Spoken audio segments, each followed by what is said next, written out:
Afternoon countdowners everywhere, and they're here in force today. Happy New Year to all of you. It is January the 7th, and I've got an email here from... By the way, that is... I thought I got spots before my eyes. Oh, you have with this one. It looks as though it's kind of... very warm. Woolly. Yeah, Talking of warm, have you noticed, and maybe I'd imagine, there's little flies keep going by? I know. This lot here, they've been going like this. What? I was wondering who we'd got in when I walked into the studio. I'm worried. I sat down. First I saw spots and then I saw flies. But anyway, nice to be here with you, Carol, on this cold January day. Yeah. Right, email from Jim Hewitt. He doesn't say where he's from. He says, a guy goes into the supermarket and notices an attractive woman waving at him. He says, hello. He's rather taken aback because he can't place where he knows her from. So he says to her, do you know me? To which she replies, I think you're the father of one of my kids. Oh? Now, his mind travels back to the only time he's ever been unfaithful to his wife, and he says, are you the stripper from the bachelor party that I fooled around with on the snooker table in front of all my mates? And she looks at him with cold eyes and says calmly, no, I'm your son's teacher.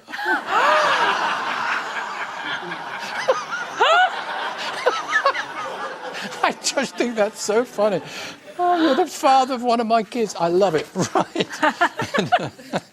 Right now, then, Grant Watson, you zipped straight past young Gail Smith, who'd knocked up 108 and 110, and you went straight into that chair. So... all your work as a caddy seems to... Your judgment was right. If you've got to go further, you've got to beat this gentleman, Philip Thornton, and lives quite near me, actually. I'll tell you later.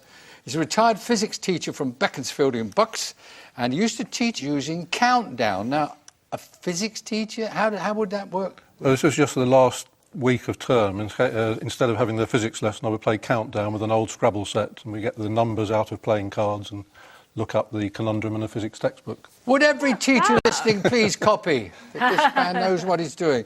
His favourite hobbies include golf, which he says is fairly... He's a golf caddy, that chap, so maybe you could talk with him later. Playing bridge and playing on fruit machines. Now, you know that you're never going to win. It's not a good idea, no. You know that's money down the column. Indeed. His ambition is to win a national bridge tournament and to meet our own Carol Vorderman. There you are. You've met Carol. So there you are. They're the players today. That's Philip and Grant. Listen up.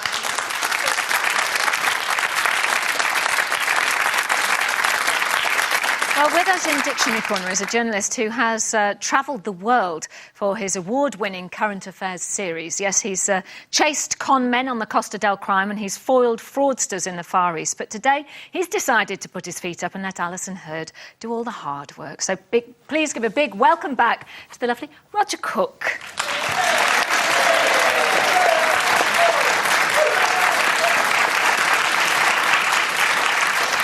Grant's a caddy. Do you ever play golf, Roger? Me? No. No, I have, as I was once told, I was given a certificate by my PE teacher that said Cook has no ball control, whatever that means. So I wasn't allowed to do it. And then my mother used to play off a handicap of 1, so I was never going to go anywhere near that, so I've... decided to leave it alone. Yes. Well, we'll try this game instead then, right? And you're pretty good at that in the corner so far this week. Okie doke, here we go. Grant's going to be the first... out with the letters on the board. There you go, Grant. Hi, Carol. Consonant, please. A consonant, Grant. We start then with T. Another. And V. Another, please. And K. Vowel, please. O. Vowel. I. Vowel. A. Vowel. O. Consonant. Z. A better one, please. And N. Here's the first clock.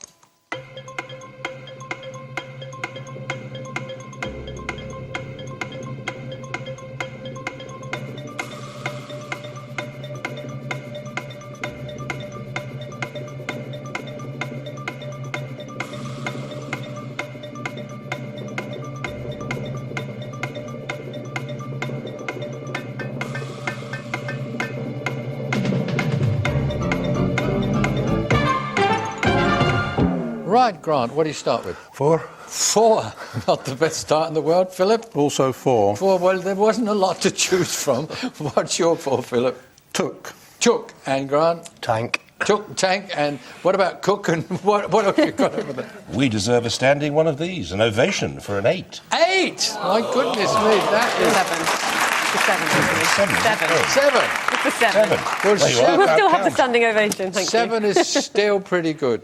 I once got a standing ovation in front of 17 jockeys, absolutely true, in Sydney, and I didn't even know. Anyway, they're not very big, they're quite small. Right. OK, so what's the scores? 4 each. It's an unusual start, but that's fine for a start. Philip, some letters from you now, please. Right, have a consonant, please, Carol. Thank you very much, Philip. P. And a vowel. E. And a consonant. C. And a vowel. I. And a consonant. M. And a vowel. E. And a consonant. D. And a vowel. E. And a final consonant. And S. And here's a clock.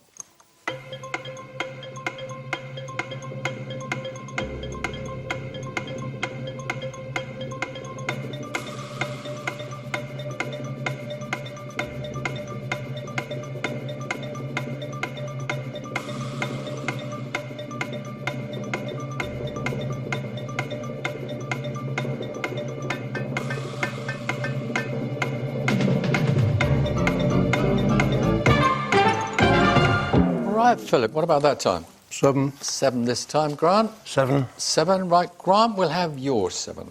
Impedes. Impedes, looks like Philip's got the I've same. got impedes as well. Well, let me have a little look. Yes, so you have, right, impedes. And what do we have from the corner? Anything? Just medics, which is 1 less. Exactly. Medics. Medics is at 6. Nothing more. Okay. We've got 11 playing 11 here, so we're level pegging down here. And once again, Grant is going to put some letters up there. Consonant, please. Thank you. N. Another, please. D. Another. S. Another. T. Vowel. O. Vowel. I. Vowel. E. Consonant. S. And a consonant, please. And N. Right, here's a clock.